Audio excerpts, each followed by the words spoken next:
Selamat pagi bagi kita semua, jemaat yang dikasihi oleh Tuhan Yesus Kristus, dimanapun berada. Hari ini Selasa 6 Mei 2025. Kembali kita akan mendengarkan firman Tuhan, renungan kita hari ini.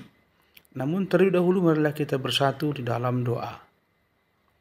Kasih karunia dan damai sejahtera dari Allah Bapa dan dari anaknya Yesus Kristus menyertai kamu sekalian. Amin. Firman Tuhan bagi kita tertulis dalam kitab Yesaya pasal 7 ayat 11. Mintalah suatu pertanda dari Tuhan Allahmu. Biarlah itu dari dunia orang mati yang paling dalam atau dari tempat tertinggi yang di atas. Demikian pembacaan firman Tuhan. Jemaat yang dikasihi oleh Tuhan Yesus Kristus, Tuhan melalui Nabi Yesaya memberi tawaran luar biasa kepada Raja Ahaz, Raja Israel. Ia diminta untuk meminta tanda dari Tuhan. Tanda apapun, sebesar dan sedalam apapun. Ini bukan hanya undangan untuk percaya, tetapi bukti bahwa Tuhan rindu agar umatnya yakin akan janji-janjinya. Namun Raja Ahaz menolak, bukan karena ia rendah hati, melainkan karena hatinya tidak sungguh-sungguh percaya kepada Allah. Renungan ini mengajak kita melihat betapa Tuhan ingin agar kita mempercayainya, bahkan tanpa harus melihat tanda atau bukti terlebih dahulu.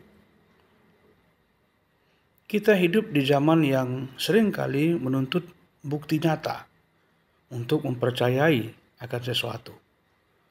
Kita ingin melihat kesembuhan dulu, baru percaya bahwa Tuhan sanggup menyembuhkan.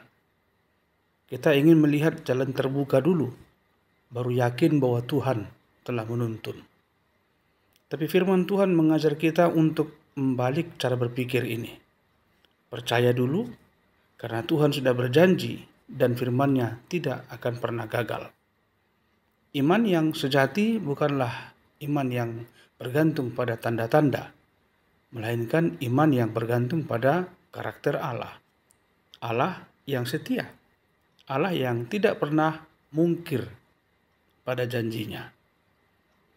Dalam pasal 7 ini, meskipun Ahaz tidak meminta tanda, Tuhan tetap memberikan tanda, yaitu seorang perempuan muda akan mengandung dan melahirkan seorang anak laki-laki dan menamakan dia Immanuel.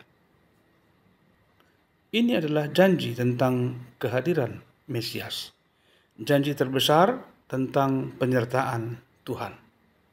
Jemaat yang dikasihi Tuhan Yesus, hari ini kita tidak selalu akan menerima tanda-tanda ajaib dalam hidup kita. Tapi kita punya satu tanda yang kekal, Yesus Kristus, Immanuel, Allah beserta kita. Dalam Dia, janji Tuhan digenapi. Dalam Dia, kita menemukan alasan kuat untuk tetap percaya, bahkan saat keadaan tidak menunjukkan tanda yang kita harapkan. Akhirnya, marilah kita belajar mempercayai Tuhan, bukan karena apa yang kita lihat, tapi karena siapa Dia dan karena firman-Nya yang hidup. Iman kita akan tumbuh saat kita menggantungkan diri sepenuhnya padanya, bukan pada bukti-bukti luar, melainkan pada kebenaran yang kekal. Amin. Terima kasih Tuhan buat firman-Mu yang mengingatkan kami bahwa percaya tidak hanya berdasar kepada tanda-tanda, akan tetapi pada pengenalan tentang Engkau. Oleh karena itu biarlah Roh Kudus-Mu berdiam dalam kami, mengajarkan kami, mengingatkan kami, mengenal Engkau lebih dalam melalui firman-Mu. Dalam Kristus kami telah berdoa dan bersyukur kepadamu. Amin. Selamat beraktivitas buat kita semua. Tuhan Yesus memberkati kita. Salam.